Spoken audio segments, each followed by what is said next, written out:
Price the Lord.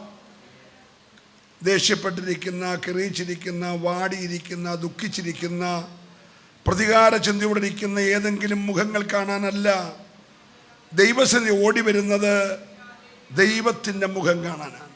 ഇന്ന് രാവിലത്തെ ആരാധന ഞാൻ സന്ദേശം ആരംഭിക്കും മുമ്പേ, ആശീർവാദം പറയും മുമ്പേ, ആ തേജസ്സുള്ള പൊന്മുഖം എനിക്കൊന്ന് കണ്ട് ആ മുഖത്ത് നോക്കി എനിക്കൊന്ന് ആരാധിക്കണമെന്ന് കൊതിക്കുന്നവരുണ്ടെങ്കിൽ അവരെ കരങ്ങൾ ഉയർത്തി ദൈവത്തെ സ്തുതിച്ചേ.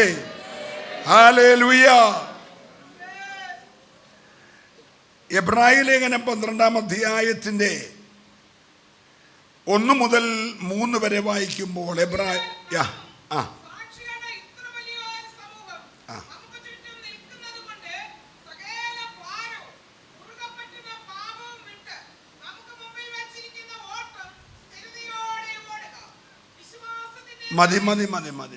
3-ന്റെ ഒന്നുകൂടെ വായിച്ച.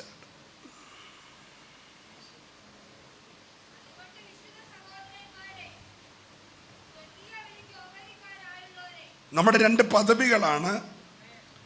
ഒന്ന് വിശുദ്ധ സഹോദരന്മാരെ, 2 സ്വർഗീയ വിളിക്ക് ഓഹരിക്കാരായുള്ളവരെ. നാം സ്വീകരിച്ചു പറയുന്ന അപ്പോസ്തലനും മഹാപുരോഹിതനുമായ യേശുവിനെ. എബ്രായ ലേഖനത്തിൻ്റെ 3-ാം അധ്യായത്തിലും 12-ാം അധ്യായത്തിലും ചരിത്രപരമായ വലിയ ദൂതുകൾ നൽകിയിട്ട് യേശു ആരാന്ന് 1 മുതൽ 10 വരെയുള്ള അധ്യായത്തിൽ വ്യക്തമായി വെളിപ്പെടുത്തി. യേശു ആരാണ്? നമ്മുടെ ആരാധ്യനായ, നമ്മുടെ കാന്തനായ, ആത്മമണവാളനായ യേശു ആരാണ്? അവൻ ദൂതന്മാരെക്കാൾ ശ്രേഷ്ഠനാണ്. അവൻ ആലയത്തേക്കാൾ ശ്രേഷ്ഠനാണ്. അവൻ മഹാപുരോഹിതന്മാരെക്കാൾ ശ്രേഷ്ഠനാണ്. അവൻ അബ്രഹാമിനേക്കാൾ ശ്രേഷ്ഠനാണ്. അവൻ ശലോമോനേക്കാൾ ശ്രേഷ്ഠനാണ്. അങ്ങനെ സകലരേക്കാൾ ശ്രേഷ്ഠനായ ഒരു യേശുവിനെ വരച്ചു കാണിച്ചിട്ട് പറഞ്ഞു, നിങ്ങൾ അവനെ ശ്രദ്ധിച്ച് നോക്കണം. Price the Lord. 11-ാം അധ്യായത്തിൽ കർത്താവിൻ്റെ കരങ്ങളിൽ ഉപയോഗിക്കപ്പെട്ട വിശുദ്ധന്മാരുടെ ഒരു നീണ്ട പട്ടിക അവതരിപ്പിച്ചു. ഹാനോക്ക്, ഹാബേൽ, നോഗ, അബ്രഹാം, സാറ, ഇസഹാക്ക്, യാക്കോബ്, മോശ, ഇങ്ങനെ നീണ്ട ഒരു പട്ടിക. ഇബ്താഗ്, ദാവീദ് എല്ലാം പറഞ്ഞിട്ട് പറഞ്ഞു, അവരെ ആരെയും ശ്രദ്ധിച്ചു നോക്കല്ലേ. 11-ാം അധ്യായത്തിൽ 32ഓളം പഴയ നിയമ പുതിയ നിയമ വിശുദ്ധന്മാരുടെ ഒരു പട്ടിക നിരത്തിയിട്ട് പറഞ്ഞു, അവരെ ആരെയും നോക്കല്ലേ. വിശ്വാസിന നായകനായ യേശുവിനെ നോക്കണം. യേശുവിനെ നോക്കണം. എന്താണ് ഹാബേലിനെ നോക്കണ്ട എന്ന് പറയാൻ കാര്യം? ഹാബേലിനെ പോലൊരു വിശുദ്ധൻ പഴയ നിയമത്തിൽ ഒരുപക്ഷെ ഉണ്ടോയെന്ന് എനിക്കറിയത്തില്ല. പക്ഷെ ആ മനുഷ്യൻ ആരാധനയിൽ ദൈവപ്രസാദം നേടിയിട്ട് സഹോദരനാൽ ചതിക്കപ്പെട്ട് വയലിൽ കൊണ്ടുപോയി കൊന്നുകളഞ്ഞപ്പോൾ യഹോവയായ ദൈവം കായീനോട് പറഞ്ഞൊരു പദമുണ്ട്, കായീനേ, നിന്റെ അനുജന്റെ രക്തം എന്നോട്. ഹാബേൽ വിശുദ്ധനായിരുന്നെങ്കിലും ഒരു പ്രതികാരത്തിൻ്റെ നിലവിളി രക്തത്തിലുണ്ടായിരുന്നു. അതുകൊണ്ട് പ്രതികാരത്തിൻ്റെ നിലവിളിച്ച ഹാബേലിനെ ശ്രദ്ധിച്ചു നോക്കല്ലേ, യേശുവിനെ ശ്രദ്ധിച്ചു നോക്കണം. Price the Lord. Praise the Lord. എന്താ നോഗയെ നോക്കേണ്ടെന്ന് ദൈവം പറഞ്ഞത്? ആ തലമുറയിൽ നോഗ വിശുദ്ധനായിരുന്നു, നീതിമാനായിരുന്നു. സകല ന്യായവിധിയുടെ വെള്ളത്തിൽ താഴോട്ട് മുങ്ങി ചത്തപ്പോൾ നോഗയുടെ പെട്ടകം മാത്രം തലമുറയോട് ചേർന്ന് മേളോട്ട് പൊങ്ങി. ബാക്കിയെല്ലാം താഴോട്ട് പോയി. കൃപ ലഭിച്ചവൻ എപ്പോഴും മേളോട്ട് പോകും. കൃപ ലഭിക്കാത്തവരെല്ലാം താഴോട്ട് പോയി. ഏറ്റവും ഉയർന്ന അരാരാത്ത് പർവ്വതത്തിൽ കൊണ്ട് ഉറപ്പിച്ചു. ദൈവം അവൻ്റെ വാതിൽ തുറന്നു കൊടുത്തു. അവൻ ഉണങ്ങിയ നിലം കണ്ടു, നന്നായി വേല ചെയ്തു, മുന്തിരി നട്ടു, വിളവെടുത്തു. ഒറ്റ വിളവെടുപ്പ് കഴിഞ്ഞപ്പോൾ കൃപ പോയി. വീഞ്ഞു കുടിച്ച് മത്തനായി നഗ്നനായി പിള്ളാരുടെ മുമ്പിൽ മലർന്നു കിടന്നു. പൗലോസ് പറഞ്ഞു, അവനെ നോക്കല്ലേ, നോക്കുന്നെങ്കിൽ യേശുവിനെ നോക്കണം. Price the Lord, praise the Lord. 75 വയസ്സുള്ള അബ്രഹാം 65 വയസ്സുള്ള സാറയുമായി മെസപ്പൊട്ടോമയിലെ ഊരിൽ വിഗ്രഹങ്ങളുടെ നടുവിലിരിക്കുമ്പോൾ തേജോമയനായ ദൈവം ഇറങ്ങി വെളിപ്പെട്ടു. വിഗ്രഹങ്ങളുടെ നടുവിൽ ഇരുന്നവനെ വിളിച്ച് തൻ്റെ സ്നേഹിതനാക്കി മാറ്റി. സ്വത്രം പറഞ്ഞില്ല. വിഗ്രഹങ്ങളുടെ നടുവിലിരുന്ന ഒരു വിഗ്രഹാരാധിയെ ദൈവം തൻ്റെ സ്നേഹിതനാക്കി മാറ്റി. സ്നേഹിതനാക്കി മാറ്റിയ അബ്രഹാമിൻ്റെ വീട്ടിൽ വന്നു. രാവിലത്തെ ബ്രേക്ക്ഫാസ്റ്റ് കഴിച്ചു. ഒരു ദിവസം മുഴുവൻ അവൻ്റെ കൂടെ പാർത്തു, ഒരു തിരക്കുമില്ലാതെ. പക്ഷെ 99 വയസ്സുള്ളപ്പോൾ പറഞ്ഞു, അബ്രഹാമേ, ഇനിയെങ്കിലും നീ എൻ്റെ മുമ്പിൽ നിഷ്കളങ്കനായി നടക്ക്. 99ാമത്തെ വയസ്സിലും നിഷ്കളങ്കയില്ലാത്തവനെ നോക്കിയിട്ട് പറഞ്ഞു, അവനെ നോക്കല്ല്, യേശുവിനെ നോക്കണം. Hallelujah, hallelujah. ഇസഹാക്ക് അവസരം കിട്ടിയപ്പോൾ അപ്പനെ പോലെ മിസ്രൈമിലോട്ട് ഇറങ്ങിപ്പോയി. തീർന്നില്ല. അവസാന സമയം വന്നപ്പോൾ പ്രാർത്ഥനയൊന്നും വല്ല വിഷയം, ഇറച്ചി തിന്നണം, എപ്പോഴും പുള്ളിക്ക് തിന്നണം. അത് വീട്ടിലില്ലേ, തട്ടുകടയെന്ന്, തട്ടുകടയില്ലേ, ഹോട്ടലിൽ നിന്ന്, എന്തുവായാലും പുള്ളിയുടെ ആഗ്രഹം തിന്നണം. കണ്ണ് കാണാൻ വയ്യാതിരിക്കുക. എന്നേരം പുള്ളിയുടെ ആഗ്രഹം തിന്നിട്ട് ചാകണം, പ്രാർത്ഥിച്ചിട്ട് ചാകണമെന്നല്ല. നിങ്ങൾ മിണ്ടുന്നില്ല. അവനിപ്പോൾ അനുഗ്രഹിക്കുന്ന തപ്പി നോക്കിയിട്ടാ, അല്ലാതെ കൃപ പ്രാപിച്ചിട്ടല്ല. അതുകൊണ്ട് തപ്പി നോക്കി അനുഗ്രഹിക്കുന്ന ചാകാൻ നേരത്ത് ഇറച്ചിക്കൊതിയുള്ള അവനെ നോക്കല്ല, യേശുവിനെ നോക്കണം. നിങ്ങൾ എൻ്റെ കൂടെയാണേ ഒരു സ്വോത്രം പറയണേ. നീണ്ട പട്ടിക അവതരിപ്പിക്കുകയാ. യാക്കോബിനെ നോക്കല്ലേ. എന്താ യാക്കോബ്? ബേഥേലിൽ വെച്ച് കഠിന തീരുമാനം. എന്നെ നീ പോന്ന വഴിയിൽ കൂടെ വരണം, എനിക്ക് ധരിക്കാൻ വസ്ത്രം തരണം, കഴിക്കാൻ ആഹാരം തരണം, മടക്കി എൻ്റെ അപ്പൻ്റെ വീട്ടിൽ വരുത്തണം. വന്നാൽ ഈ കല്ല് നാട്ടിയിടത്ത് ഞാൻ ആലയം പണിത് നിന്നെ ആരാധിക്കും. ഉഗ്ര ശപഥം. 20 വർഷം, 2 ഭാര്യമാര്, 2 ദാസിമാര്, 13 പിള്ളേര്, 2 കൂട്ടം ആടുമാടുകൾ എല്ലാം കിട്ടിയിട്ട് പറഞ്ഞടാ, നീ ബേഥേലിൽ പോയി എന്നെ ആരാധിക്ക്. പിൻഗമിച്ചു വന്ന ലാബാന്റെ വഴി അടച്ചു. പക്ഷെ പുള്ളി ശേഖേമി വന്ന് പാർത്തു. നിന്നെ പിടിച്ചത് ശേഖേമി പാർക്കാനല്ല, ബേഥേലിൽ പോയി ആരാധിക്കാനാ. അവനെ നോക്കിയിട്ട് എബ്രാഹിലെ നേരത്തെ പറഞ്ഞ അവനെ നോക്കരുത്. പാതി വഴിയിൽ ആരാധന മുടക്കി നന്മ കണ്ട് ശേഖേമി പാർത്ത അവനെ നോക്കി ആരാധിക്കല്ലേ. നീ നോക്കേണ്ടത് വിശ്വാസത്തിന് നായകനായ, പൂർത്തി വരുത്താൻ ശക്തനായ യേശുവിനെ ശ്രദ്ധിച്ചു നോക്കണം. മനസ്സിലാകുന്നവർ ഈ രാവിലെ കരമടിച്ച് ദൈവത്തെ ആരാധിക്കട്ടെ. ശ്രദ്ധിച്ചു നോക്കാൻ.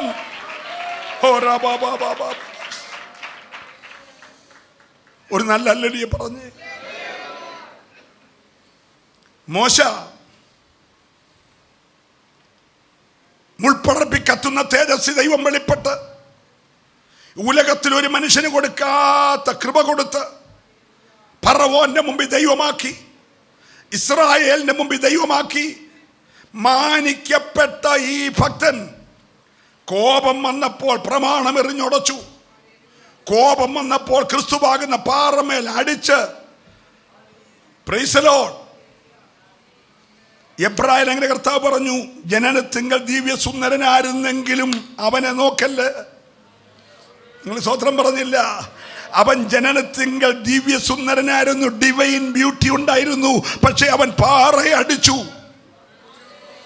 നോക്കേണ്ടത് വിശ്വാസത്തിന് നായകനായ, പൂർത്തി വരുത്താൻ ശക്തനായ യേശുവിനെ ശ്രദ്ധിച്ചു നോക്കണം.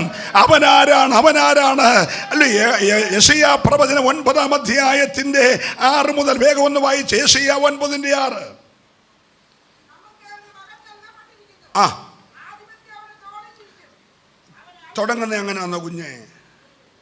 നമുക്കൊരു ശിശു ജനിക്കുന്നല്ലേ, അവിടെ തുടങ്ങണം, അവിടെ തുടങ്ങണ്ടേ. മകൻ നൽകപ്പെട്ട രണ്ടും തമ്മിൽ എത്ര വർഷം വ്യത്യാസം എന്നറിയാമോ? ഒരു ശ്രദ്ധിച്ചേ. നമുക്കൊരു ശിശു ജനിച്ചിരിക്കുന്നു. അത് 2000 വർഷങ്ങൾക്ക് മുമ്പ് ബേഥലഹേമിൽ സംഭവിച്ചു. അത് സംഭവിക്കുന്നതിന് 600 വർഷം മുമ്പ് ഭക്തൻ പറഞ്ഞ് നമുക്കൊരു ശിശു ജനിച്ചിരിക്കുന്നു. അത് കഴിഞ്ഞ് 33.5 വർഷം കഴിഞ്ഞ് നടക്കേണ്ട സംഭവമാണ് നമുക്കൊരു മകൻ നൽകപ്പെട്ടിരിക്കുന്നു. എല്ലാം കൂടെ കൂട്ടി വായിക്കല്ലേ. വല്ലതും മനസ്സിലാകുന്നുണ്ടോ? ശിശു ജനിച്ചത് ബേത്ലഹേമിൽ. ശീലകൾ ചുറ്റി പശുത്തിട്ടയിൽ കിടക്കുന്ന ശിശുവിനെ കാണും. പക്ഷേ മകൻ നൽകപ്പെട്ടത് ഗെത്സമനയിൽ നിന്ന് ഗബതയിലൂടെ ഗാഗുൽത്തായുടെ കൊടുമുടിയിൽ നമ്മുടെ പാപങ്ങളെ പേറിക്കിടക്കുമ്പോൾ നമുക്കൊരു മകൻ നൽകപ്പെട്ടിരിക്കുന്നു. സ്വത്രം പറയണം. അത് ഈ വർത്തമാനകാലമാണ്. ഇന്ന് പകൽ ഞാൻ പ്രസംഗിക്കുമ്പോഴും ആ മകനെ നൽകപ്പെട്ടിരിക്കുകയാ. വിശ്വസിക്കുന്നവരെ മാത്രം കരമടിച്ച് ആത്മാവിന്റെ ആഴങ്ങളെ ദൂത് പറയുമ്പോൾ മൗനമായിരിക്കാതെ. മൂന്നാമത്തെ കാര്യം ഇതുവരെ നടന്നിട്ട് നടക്കാൻ പോകുന്നേ ഉള്ളൂ.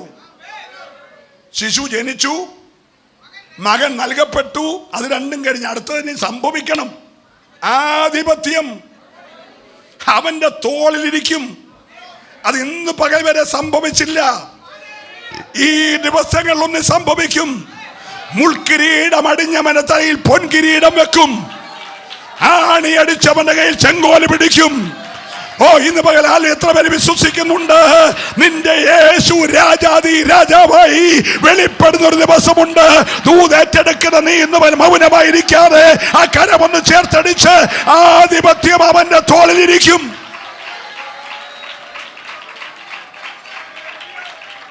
അവനാരാണ്?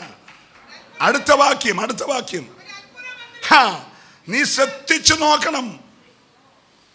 അവൻ അത്ഭുത മന്ത്രി, വിതയ്ക്കാതെ കൊയ്യാതെ കളപ്പുരയിൽ കൂട്ടാതെ 40 വർഷം കൃത്യം ഇടങ്ങഴി വെച്ചു കൊടുക്കുന്ന ഭക്ഷ്യമന്ത്രി, പാലമില്ലാതെ വള്ളമില്ലാതെ ബോട്ടില്ലാതെ കപ്പലില്ലാതെ 30 ലക്ഷം ജനത്തെ അക്കരെ കയറ്റുന്ന റോഡ് വെട്ടുന്ന അത്ഭുത മന്ത്രി, ചെങ്കൽ തീക്കൽപ്പാറയെന്ന് വെള്ളം കൊടുക്കുന്ന അത്ഭുത മന്ത്രി, ഓ പാമ്പുകളെയും തേളുകളെയും ചവിട്ടാൻ അധികാരമുള്ള ബലം നൽകുന്ന അത്ഭുത മന്ത്രി. ഇന്ന് രാവിലെ അവൻ ഇവിടെ ഉണ്ട്. വിശ്വസിക്കുന്നവര് ദൈവത്തെ ആരാധിക്കട്ടെ. അവൻ അത്ഭുത മന്ത്രി. ഓ വിശ്വസിക്കുന്നവർ മൗനമായിരിക്കാതെ ഈ രാവിലെ ദൈവത്തെ സ്തുതിച്ച് ആരാധിക്കട്ടെ.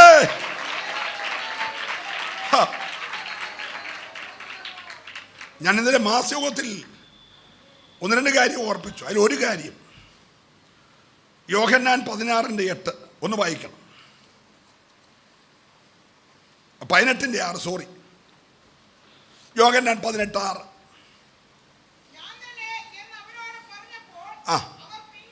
അതിന്റെ മുകളിലത്തെ ഒരു വാക്യം കൊണ്ട് വായിച്ചു. നിങ്ങൾ ആരെ തിരയുന്നു എന്ന് അവരോട് ചോദിച്ചു. നസ്രയനായ യേശുവിനെ എന്ന് അവര് ഉത്തരം പറഞ്ഞു. അത് ഞാൻ തന്നെ എന്ന് യേശു പറഞ്ഞു. നിന്നിരുന്നു.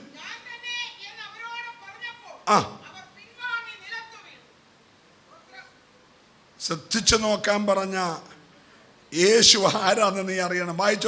വായിച്ചോണ്ട് കുഞ്ഞിരിക്കൽ ഒന്നും പിടികിട്ടത്തില്ല. നമ്മൾ എത്ര കാലമായി വായിക്കുന്നു. ആത്മാവ് തന്ന ദൂത പറയാൻ പോന്നെ. കഴിഞ്ഞ രാത്രി മൊത്തം ഗെത്സമനയിൽ കവുണു വീണ് കിടന്ന് കരഞ്ഞ ഒരു മനുഷ്യൻ,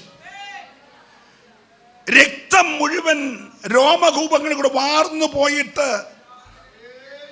മരണഭീതി അകത്ത് കയറി മരിക്കുമെന്ന് തോന്നിയപ്പോൾ ഒരൊറ്റ നിലവിളിയുടെ തന്നെ മരണത്തിൽ നിന്ന് വിടുവിപ്പാൻ കഴിവുള്ളവനോട് ഉറച്ച നിലവിളിയോടും കണ്ണുനീരോടും കൂടെ അപേക്ഷിക്കുകയും അഭയാചന കഴിക്കുകയും ചെയ്തപ്പോൾ ഭയഭക്തി കൊണ്ട് ഉത്തരം കിട്ടിയവന് ബലഹീനനായി ഉടനെ സ്വർഗത്തിൽ നിന്ന് ശക്തനായ ദൂതനെ ഇറക്കി. ആ രാത്രി ദൂതനെ ഇറക്കി ബലപ്പെടുത്തിയില്ലെങ്കിൽ ആള് മരിക്കും. ഓ, അവൻ എഴുന്നേറ്റ് വന്നപ്പോൾ നല്ല പട്ടാളക്കാരുടെ ആഹാരം കഴിച്ചു വരുന്ന പടയാളികൾ, തീവട്ടിപ്പന്തങ്ങൾ, വടി, വാള്, കുന്തം, പരിച, ആയുധധാരികൾ, ചുംബിക്കാൻ വന്നേക്കുന്ന ദ്രവ്യാഗ്രഹിയായ യൂദ എല്ലാം വന്നിട്ട് ഈ 4 പേര് നിൽക്കുക. പത്രോസ്, യാക്കോബ്, യോഹന്നാൻ, യേശു 4 പേര് നിൽക്കുക. ഇതിൽ ആരാ യേശു എന്നറിയാതെ ഇവര് തപ്പുക. ഉടനെ യേശു ചോദിച്ചു, നിങ്ങൾ ആരെ തിരയുന്നു? അവർ പറഞ്ഞു നസ്രയനായ ഈ യൂദായ്ക്ക് പോലും എന്നേരം യേശുവിനെ പിടികിട്ടിയില്ല.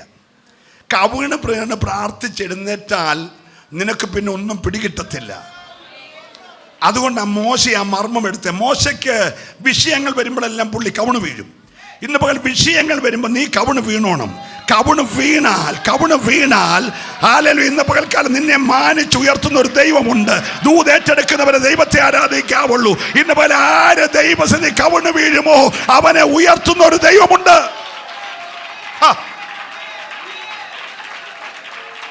കുഞ്ഞേ, സഹോദര, സഹോദരി, മാതാവേ, പിതാവേ, നിനക്ക് തന്നെ തരണം ചെയ്യാൻ കഴിയാത്തൊരു വിഷയത്തെ നാളെ ഫേസ് ചെയ്യാൻ പോവാണോ?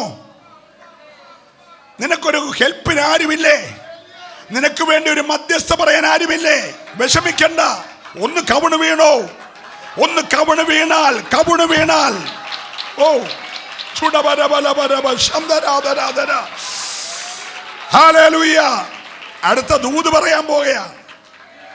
പ്രാർത്ഥിച്ചവന്റെ മുമ്പിൽ ആയുധധാരികൾ പിൻവാങ്ങി വീണു. നിങ്ങൾ സ്വത്രം പറഞ്ഞില്ല. യേശു ആരാന്നറിയണം.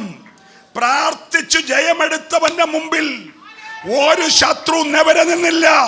ഇന്ന് പോലെ ആത്മാവ് പ്രവചിച്ചു പറയുകയാ, നിനക്ക് വിരോധമായി ഉണ്ടാക്കുന്ന ഒരായുധം ഫലിക്കാതെ ആയുധധാരികളെ പിൻവാങ്ങിക്കാൻ കഴിവുള്ള ഒരു പ്രാർത്ഥനാ ജീവിതത്തിനായി രണ്ട് കരമടിച്ച് ആത്മാവിൽ നിറഞ്ഞ് ദൈവത്തെ ആരാധിക്കട്ടെ.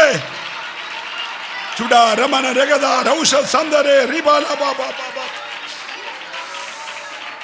Hallelujah, hallelujah. നിങ്ങൾക്ക് മനസ്സിലാകുന്നുണ്ടോ? പ്രാർത്ഥിച്ചവൻ പേടിച്ച് വിറച്ച് പിടിച്ചോന്ന് പറഞ്ഞ് വിറച്ച് നിന്നല്ല. പ്രാർത്ഥിച്ചവൻ പറഞ്ഞത് ഞാനാകുന്നവൻ. അത് കേട്ടപ്പോൾ ആയുധധാരികൾ പിൻവാങ്ങി നിലത്ത് വീണു. നിന്റെ ദൈവം ആരാന്നറിയണം. നീ ശ്രദ്ധിച്ചു നോക്കണം. വിളിച്ചത് വിശ്വസ്തനാ, വിളിച്ചവൻ വിശ്വസ്തനാ. ഏറ്റെടുക്കുന്നവര് മാത്രമേ ആരാധിക്കാവുള്ളൂ. ഈ ദൂത് എല്ലാവർക്കും ഏറ്റെടുക്കാൻ ഒക്കത്തില്ല. ആത്മാവുള്ളവനും അഭിഷേകമുള്ളവനുമേ ഈ ദൂത് ഏറ്റെടുക്കാൻ കഴിയത്തുള്ളൂ. ഏറ്റെടുക്കുന്നവർ കരമടിച്ച് ദൈവത്തെ ആരാധിക്കണം. ഓ ഹല്ലേലൂയ.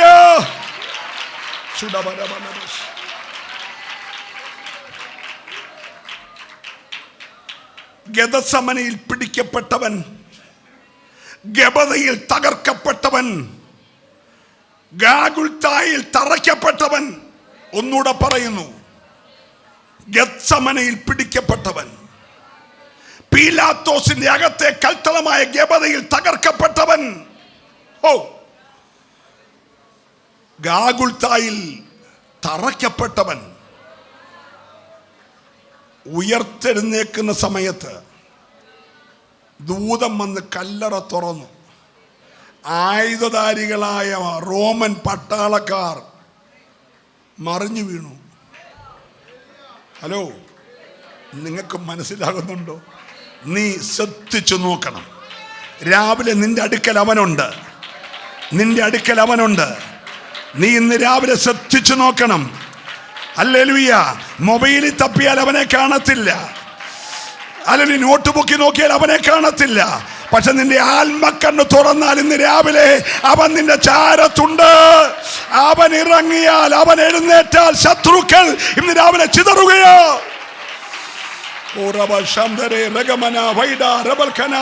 വിശ്വസിക്കുന്നവർ രണ്ട് കര ചേർത്തടിച്ച് ഒരു നിമിഷം ദൈവത്തെ നന്നായിട്ട് ആരാധിക്കട്ടെ. ആത്മാവിന്റെ നിറവോടെ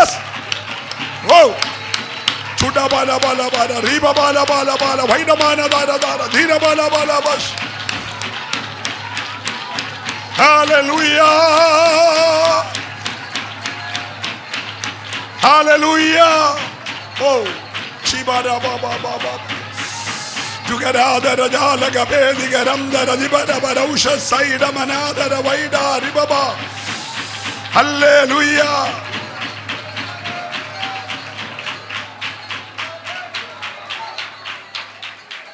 കാബേല് തൊട്ട്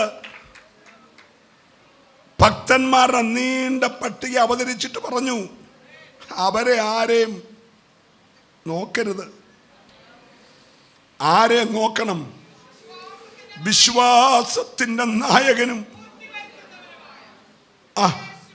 നോക്കിയപ്പോ ഭക്തന്മാര് കണ്ടു, തേജസ്സിൽ യേശുവിൻ പൊന്മുഖം ഞാൻ കാണും, കാലമേറ്റം ആസന്നമേ. തേജസ്സിൽ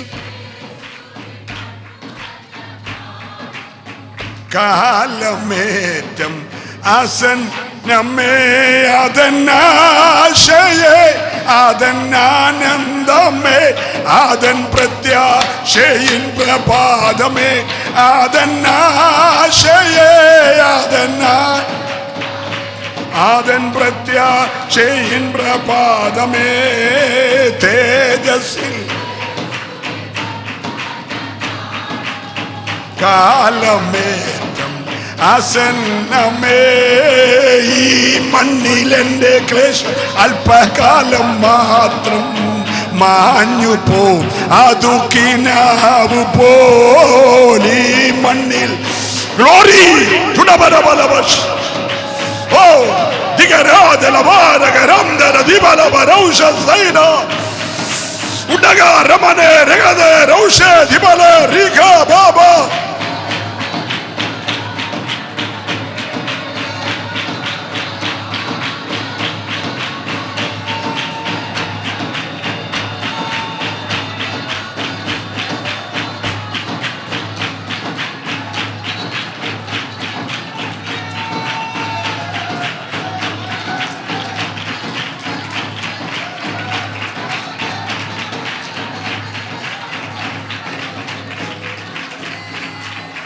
ഒരു നല്ല ഹല്ലേലൂയ പറഞ്ഞേ, ശക്തിയോടെ ദൈവത്തെ സ്തുതിച്ചേ. ഇന്ന് രാവിലെ മറ്റാരിലും ആശ്രയിക്കില്ല, മറ്റാരുടെയും മുഖത്ത് നോക്കല്ല. നോക്കിയാൽ അവന്റെ മുഖം കരിവാളിക്കുന്ന പോലെ നിന്റെ മുഖം കരിവാളിക്കും. അവന്റെ നിരാശ നിനക്കുമുണ്ടാകും, അവന്റെ കണ്ണുനീര് നിനക്കുമുണ്ടാകും. എന്നാൽ ഇവനെ നോക്കിയാൽ നിന്റെ മുഖം പ്രകാശിക്കും. ഇന്ന് രാവിലെ നോക്കാനൊരു മുഖമുണ്ട്, ഭക്തന് നോക്കാനൊരു മുഖമുണ്ട്. അവങ്കിലേക്ക് നോക്കിയവർ പ്രകാശിതരായി, അവരുടെ മുഖമോ ലജ്ജിച്ചു പോയതുമില്ല.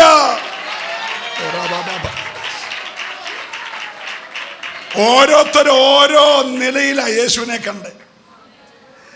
വിശുദ്ധ യോഹന്നാന്റെ സുവിശേഷം 1-ാം അധ്യായം 29-ാമത്തെ വാക്യം കാണാതറിയാം.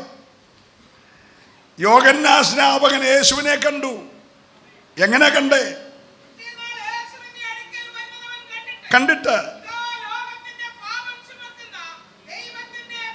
പൗലോസ് കണ്ടതുപോലല്ല കണ്ടേ. പൗലോസ് എന്താ കണ്ടേ? മഹാദൈവവും തേജസ്സിന്റെ പ്രഭയും തത്വത്തിന്റെ മുദ്രയും താൻ മാത്രം അമർത്യതയുള്ളവനും അടുത്തുകൂടാത്ത വെളിച്ചത്തിൽ വസിക്കുന്നവനും ഭൂരാജാക്കന്മാർക്ക് അധിപതിയുമൊക്കെയായ യേശുവിനെ പൗലോസ് കണ്ടപ്പോൾ യോഹന്നാൻ അങ്ങനെ അറുക്കാൻ കൊണ്ടുവന്നൊരു കുഞ്ഞാടിനെ, ഹലോ, അഗ്നി ജ്വലിക്കുന്ന കണ്ണും തീ പാറുന്ന നാക്കുമായി ഒട്ടകരോമം കൊണ്ടുള്ള വസ്ത്രം ധരിച്ച് തോൾവാറക്കി കെട്ടി വെട്ടിക്കിളിയും കാട്ടുതേനിൽ നിന്ന് മരുഭൂമിയിൽ ഇറങ്ങി വന്ന് മരുഭൂമിയിലെ ശബ്ദമായവൻ വിളിച്ചു പറഞ്ഞപ്പോൾ നാട്ടുകാര് ചോദിച്ചു, നീയാണോ യേശു? അവൻ പറഞ്ഞു, ഞാനല്ല. കഴിഞ്ഞ 400 വർഷമായി വഴിയടഞ്ഞു പോയില്ലേ? മലാക്കി ആശീർവാദം പറഞ്ഞു കഴിഞ്ഞ് വഴി അടഞ്ഞില്ലേ? 400 വർഷമായി വനം പോലായല്ലോ വഴികൾ. എവിടെയാ വഴിയെന്നറിയാത്ത നിനക്ക് വേണ്ടി ഞാനൊരു വഴി വെട്ടാൻ വന്നതാ. മലാക്കിയിൽ അടഞ്ഞുപോയ വഴി മത്തായി തുറക്കാൻ ഞാൻ മരുഭൂമിന് കൃപ പ്രാപിച്ചു വന്നതാ. ഞാൻ ഈ ദൂത് പറയുമ്പോൾ നിന്റെ ഭാവിക്ക് മുമ്പിൽ ദുഷ്ടപിശാച് കൊട്ടിയടച്ച ചില വഴികളെ ഇന്ന് രാവിലെ സ്വർഗം തുറക്കാൻ പോകുകയാ. വിശ്വസിക്കുന്നവർ കരമടിച്ച് ദൈവത്തെ ആരാധിക്കണം.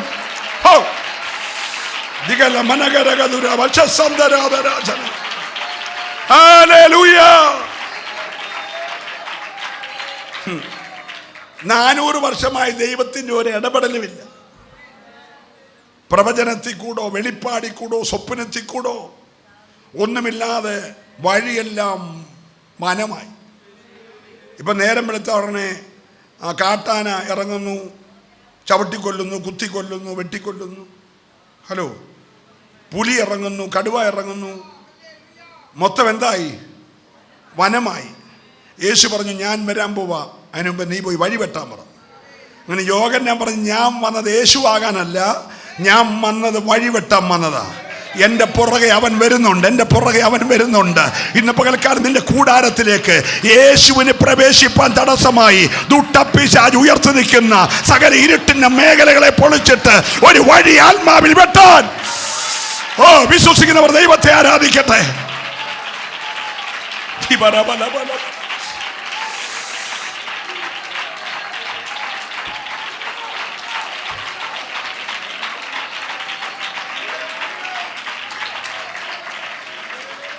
ദൂതിനോട് മറുതലിച്ചിരിക്കാതെ ദൈവാത്മാവിന്റെ ദൂതിന് സമർപ്പിച്ചാൽ നിന്റെ കുഞ്ഞിനെ കാണാനുള്ള ചെറുക്കൻ വഴിയെ കയറി വരും, വഴി ദൈവം വെട്ടും. നിന്റെ പയ്യനെ കാണാനുള്ള പെണ്ണ് വഴിയെ കയറി വരും, വഴി ദൈവം വെട്ടും. വഴി അടഞ്ഞിരിക്കുക, നീ അത് അറിഞ്ഞിട്ടില്ല. കാരണം നീ ആരാധനക്കെതിരാ, നീ അഭിഷേകത്തിനെതിരാ, നീ ദൂതിനെതിരാ. നിനക്ക് വഴി അടഞ്ഞിരിക്കുക. നിന്നെ അവരെ വഴി തുറക്കാൻ ദൈവം തയ്യാറാ. നീ ദൈവത്തോട് മറുതലിക്കാതെ ദൈവാത്മാവിനെ കീഴ്പ്പെട്ടാൽ ഇന്ന് രാവിലെ വഴി വെട്ടുന്നൊരുത്തൻ ഇവിടെ ഉണ്ട്. ഓ ചൂടാര ബലമനദര ജഗദേ റൗഷ ഭ്രമന ചൂടാര ബാബാ ബാബാ ബാബാ ശാന്താര ദാര ബാബാ ബാബാ.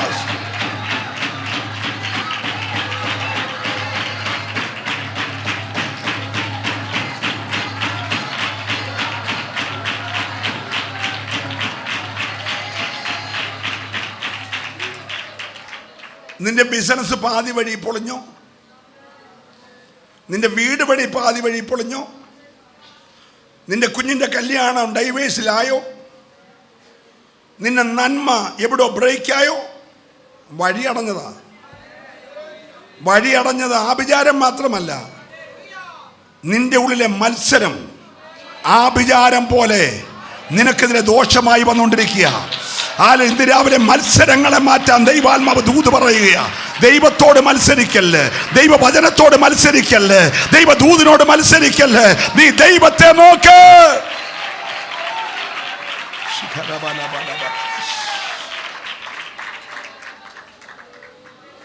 400 വർഷം കഴിഞ്ഞപ്പോൾ ഒരുത്തൻ വഴിവെട്ടി വന്നു. വഴിവെട്ടി വന്നപ്പോൾ യെരൂശലേമിലും യഹൂദയിലും ശമരിയിലും യോർദാന്റെ ഇരുകരയിലുള്ള മുഴുവൻ പേരും ആ വഴിയെ യോഹന്നാന്റെ അടുക്ക വന്നു. നിങ്ങൾ സ്തോത്രം പറഞ്ഞില്ല. 400 വർഷമായി നിശ്ചലമായി പോയ മണ്ഡലത്തിൽ മരുഭൂമി ഒരുത്തം വന്ന് വഴിവെട്ടിയപ്പോൾ യെരൂശലേമില്, യഹൂദയില്, ശമരിയില്, പലസ്തീനില്, യോർദാന്റെ ഇരുകരയിലുള്ള മുഴുവൻ പേരും വഴിവെട്ടിയിടത്തോടെ യോഹന്നാന്റെ അടുക്ക വന്നു. അവരെ ചോദിച്ചു, യോഹന്നാനെ ഞങ്ങൾ എന്തോ ചെയ്യണം? മാനസാന്തരപ്പെടണം. ഒത്തിരി വ്യാഖ്യാനമൊന്നുമില്ലാതെ പറഞ്ഞു, മാനസാന്തരപ്പെടണം, നല്ല ഫലം കഴിക്കണം. ഇല്ല നിന്റെയൊക്കെ ചുവട്ടിൽ പറയെല്ലാരും കൂടെ, എന്നെ കൊണ്ടെല്ലാം കൂടെ പറയിപ്പിക്കാതെ. അങ്ങനെ പ്രസംഗിച്ചുകൊണ്ടിരിക്കുമ്പോൾ പുരുഷാരത്തിന്റെ ഒടുവിൽ കൂടെ തന്നെക്കാൾ 6 മാസം ഇളയ ഒരു തച്ചന്റെ മോൻ വരുന്നു. തനിക്ക് 30.5 വയസ്സ്, വരുന്നവന് 30 വയസ്സ്. പ്രത്യക്ഷത്തിൽ കണ്ടിട്ടില്ലേലും 6 മാസം വയറ്റിൽ കിടക്കുമ്പോൾ ഇവനെ കണ്ടതാ യോഹന്നാൻ. ആത്മാവുള്ളവൻ ആത്മാവിന്റെ കണ്ണിൽ കണ്ടതാ. സ്വത്രം പറയണം. അല്ലേ ഇന്ന് രാവിലെ ആത്മാവുള്ളവനെ യേശുവിനെ കാണാൻ കഴിയത്തുള്ളൂ. ഓ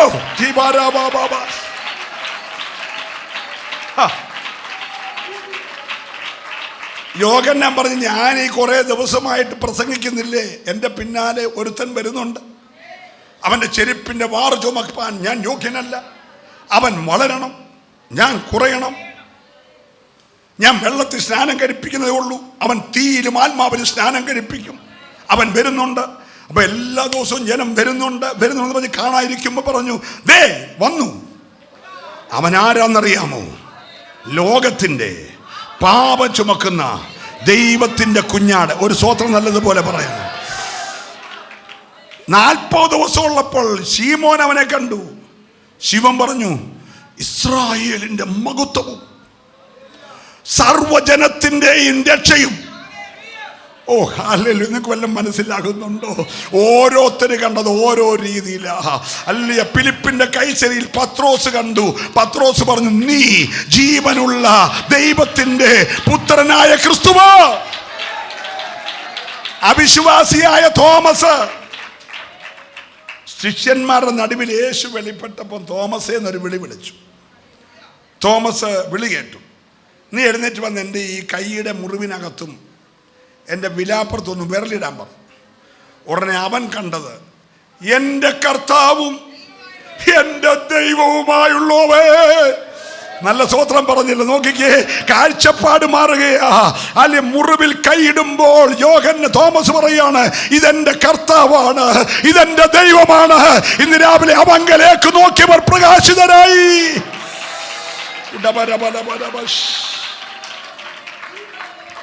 സെക്കരിയാവ് ഇവനെ കണ്ടു കേട്ടോ. സെക്കരിയാവ് കണ്ടത് അതിൻ്റെ 7-ാം അധ്യായം, സെക്കരിയാവ് 13-ാം അധ്യായം 7-ാമത്തെ വാക്യം.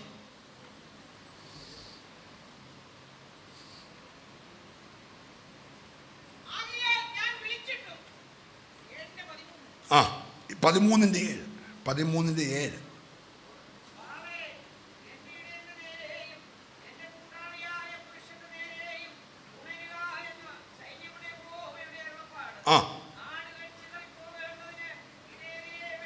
സെക്കരിയാവ് നോക്കിയപ്പോൾ കണ്ടത് ലോകത്തിന്റെ പാപം ചുമക്കുന്ന കുഞ്ഞാടിനെയല്ല, ജനത്തിന്റെ പരിപാലകനായി ഇടയനെ കണ്ടു.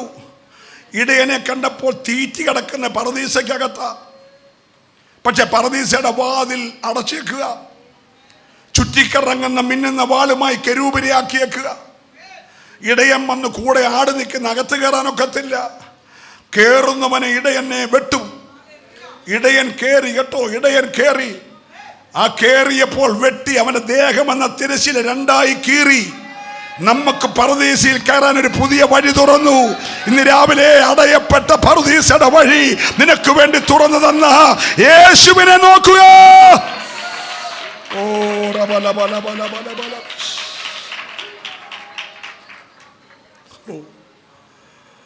മോശ കണ്ടത് വേറെ രീതിയിലാണ് കേട്ടോ. കത്തുന്ന മുൾപ്പറപ്പിനകത്തുനിന്ന് ഒരു ശബ്ദം. അവൻ ചോദിച്ചു, ഞാൻ പറവോൻ്റെ അടുക്കൽ ചെന്ന് ഈ വഴി നിലത്തിൻ്റെ പാമ്പൊക്കെ ആയിട്ട് എന്തെങ്കിലുമൊക്കെ ചോദിക്കുമ്പോൾ നിന്നെ അയച്ചത് ആരാടാകൂ എന്ന് പറവോൻ ചോദിച്ചാൽ, പറവോൻ്റെ സ്വഭാവം ശരിക്കും ആർക്കറിയാം? മോശയ്ക്കറിയാം. മോശ പറഞ്ഞ അയച്ചത് ആരാടാ എന്ന് ചോദിച്ചാൽ ഞാൻ എന്തോ പറയണം? തീക്കകത്തൊരു ശബ്ദം, ഞാനാകുന്നവൻ എന്ന് പറഞ്ഞാൽ നിനക്ക് വേണ്ടി ഞാൻ എന്തോ ആകണം. വൈദ്യനാകണോ? ഗിലെയാദിലെ പരമവൈദ്യനാകണോ? വീണ്ടെടുപ്പുകാരനാകണോ? വഴി തുറക്കുന്നവനാകണോ? നിനക്ക് ഞാൻ ആരാകേണ്ടത്? ഞാൻ അങ്ങനെയാകാൻ മതിയായവനാ. ഏറ്റെടുക്കുന്നവരെ കരമൊന്ന് ചേർത്തടിച്ച് ഇന്ന് രാവിലെ ദൈവത്തെ സ്തുതിച്ച് ഇന്ന് രാവിലെ വിശ്വാസന നായകനായ യേശുവിനെ ശ്രദ്ധിച്ചു നോക്കുക. ഓ, ഭക്തന്റെ നിലവിളി. മത്സരികളെല്ലാം കൂടെ വാവിലിറന്ന് വിഴുങ്ങിയപ്പോൾ ഇവന്മാർ ഓടിയത് വീട്ടിപ്പാനല്ല. ഞാൻ എപ്പോൾ എൻ്റെ ദൈവത്തിൻ്റെ സന്നദ്ധിയിൽ ചെല്ലുവാനിടയാകും. എൻ്റെ ആത്മാവേ, നീ ഉള്ളിൽ വിഷാദിച്ച് ഞരങ്ങുന്നത് എന്തിന്? ബാക്കി നിങ്ങൾ പറഞ്ഞേ. അടുത്തിരിക്കുന്ന ആളിനോട് കൈ കൊടുത്ത് പറഞ്ഞ് ദൈവത്തിൽ പ്രത്യാശ വെക്കാൻ പറഞ്ഞേ. നിന്റെ വിഷയത്തിൽ ഇന്ന് പകൽ മറുപടിയുണ്ട്. ദൈവത്തിൽ പ്രത്യാശ വെക്ക്, ദൈവത്തിൽ പ്രത്യാശ വെക്ക്. നീ ഭാരപ്പെടുന്ന വിഷയത്തിന്, നീ ഹൃദയം കലങ്ങിയ വിഷയത്തിന്, നീ നിരാശപ്പെടുന്ന വിഷയത്തിന്, ആത്മാവ് ഞരങ്ങുന്ന വിഷയത്തിന് ഇന്ന് പകൽ മറുപടിയുണ്ട്. ദൈവത്തിൽ പ്രത്യാശ വെക്കുക. ഓ, ചേർന്ന് കരമടിച്ച് ആരാധിക്കട്ടെ. Yes yes. ഓ, പ്രത്യാശ എന്നിൽ വർദ്ധിച്ചിടുന്നേ, അങ്ങു ചെന്നു കാണുക എൻ പ്രിയൻ പൊന്മുഖം. ഓ, പ്രത്യാശ എന്നിൽ.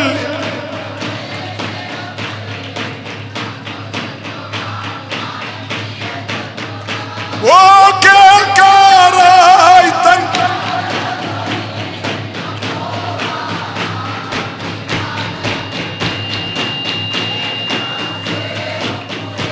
അമ്മി കേൾക്കാറായി.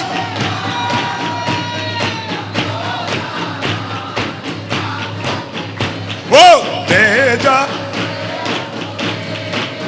യേശുവിനായി കഷ്ടം നിത്യയുഗങ്ങൾ വാഴും സ്വർഗസിയോനിൽ ക്രിസ്തേശുവിനായി നിത്യയുഗങ്ങൾ വാഴും.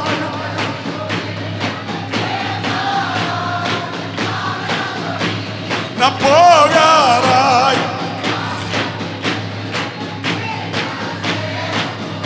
ഓ കേൾക്കാറായി.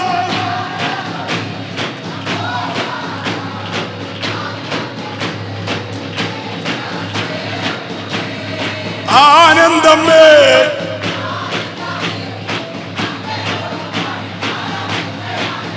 ഓ ആനന്ദമേ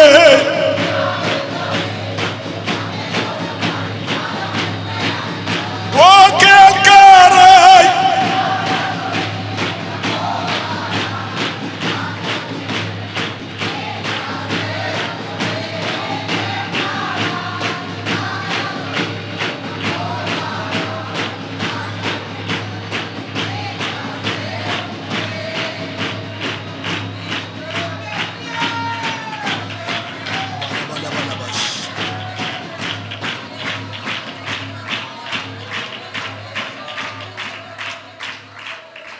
രണ്ടുപേരുടെ കാര്യം കൂടെ പറഞ്ഞു നിർത്തുന്നു, പ്രസംഗിക്കുന്നില്ല.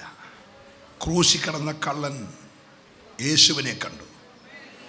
ആ മുഖത്തേക്ക് ശ്രദ്ധിച്ചു നോക്കിയപ്പോൾ അടികൊണ്ട് ചോരയൂറ്റി തലേ മുൾക്കിരീടവും വെച്ച് കവിളിലെ മീശയും പിഴുതു പറിച്ച് മുഖത്ത് കാർക്കിച്ചു തുപ്പി ദേഹമെല്ലാം തകർത്ത് കാലയിൽ ആണിയടിച്ച ഒരു യേശുവിനെയല്ല അവൻ കണ്ടത് രാജാവിനെയാണ്. ഹോ ഹല്ലേലൂയ! അവൻ കണ്ടത് രാജാവിനെയാണ്. ഒരു സ്തോത്രം പറയണോ? ഇന്ന് രാവിലെ നിനക്ക് എങ്ങനെ വേണമെങ്കിലും യേശുവിനെ കാണാം, പക്ഷെ അവൻ ക്രൂശെ കിടന്ന് കണ്ടത് അടിച്ച് തകർത്ത് കിടക്കുന്ന ഒരാളെയല്ല, അവൻ കണ്ടത് രാജാവിനെയാണ്. ഇന്ന് രാവിലെ നീ ആ തേജസ്സുള്ള മുഖം കാണണം. അവൻ രാജാവാണ്, രാജാതി രാജാവാണ്. യോഹന്നാൻ പത്മോസിൽ വെച്ച് കണ്ടു. അവൻ കണ്ടത് ചിറകടിച്ച് പറന്നു വരുന്ന മാംസദാഹിയായ കഴുകനെയല്ല, പണമുയർത്തി ചീറിയെടുക്കുന്ന വിഷപ്പാമ്പിനെയല്ല, വാലി കൊണ്ട് കുത്താൻ വരുന്ന കടൽ തേളിനെയല്ല, ഇന്നലകളിൽ ചത്തോന്മാരുടെ അസ്ഥിയല്ല. Praise the Lord, praise the Lord. അവൻ കണ്ടത് മാറത്ത് പൊൻകച്ച കെട്ടി ഉലയിൽ ഊതി പഴിപ്പിച്ച വെള്ളോട് സദൃശ്യമായ കാലുള്ളവനായി, നിലയങ്കി ധരിച്ച് മുടി ഹിമത്തേക്കാൾ വെണ്മയായി, മുഖം സൂര്യനേക്കാൾ ശോഭയായി. 7 നിലവിളക്കിന്റെ നടുവിൽ ഉലാവുന്ന യേശുവിനെ കണ്ടു. പ്രിയരേ, യേശുവിനെ ശ്രദ്ധിച്ചു നോക്ക്. അവൻ രാജാവാണ്, അവൻ രാജാതി രാജാവാണ്, അവൻ പ്രവാചകന്മാരിൽ മികച്ച പ്രവാചകനാണ്, അവൻ ശ്രേഷ്ഠ മഹാ പുരോഹിതനാണ്, അവൻ ഗിലെയാദിലെ പരമവൈദ്യനാണ്, അവൻ വഴിയാണ്, അവൻ വാതിലാണ്, അവൻ വെളിച്ചമാണ്. വിശ്വസിക്കുന്നവരെ ആരാധിക്കാവൂ, വിശ്വസിക്കുന്നവരെ ആരാധിക്കാവൂ. ഇന്ന് രാവിലെ സൗഖ്യങ്ങൾ നടന്നുകൊണ്ടിരിക്കുകയാ, വിടുതലുകൾ നടന്നുകൊണ്ടിരിക്കുകയാ, ദൈവകൃപ വ്യാപരിച്ചുകൊണ്ടിരിക്കുകയാ. രക്തം ജയം, രക്തം ജയം.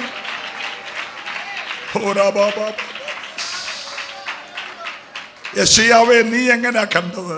യെശയ്യാവ് പറയും, ഉയർന്നും പൊങ്ങിയുമുള്ള സിംഹാസനത്തിരിക്കുന്ന കെരൂബുകൾ ആരാധിക്കുന്ന യേശുവിനെ ഞാൻ കണ്ടു. ഒരു സ്തോത്രം പറയണമേ.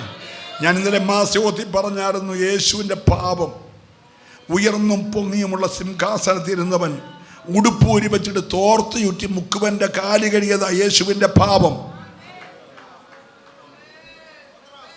സ്തോത്രം പറഞ്ഞില്ല.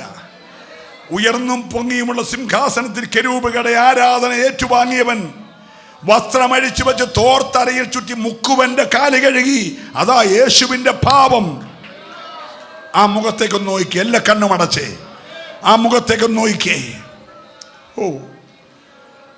മരിക്കാൻ നേരത്തും അമ്മയെ മറക്കാത്ത ആ മുഖം, മരിക്കാൻ നേരത്തും മാർവിടം ചാരി യോഹന്നാനെ മറക്കാത്ത ആ മുഖം.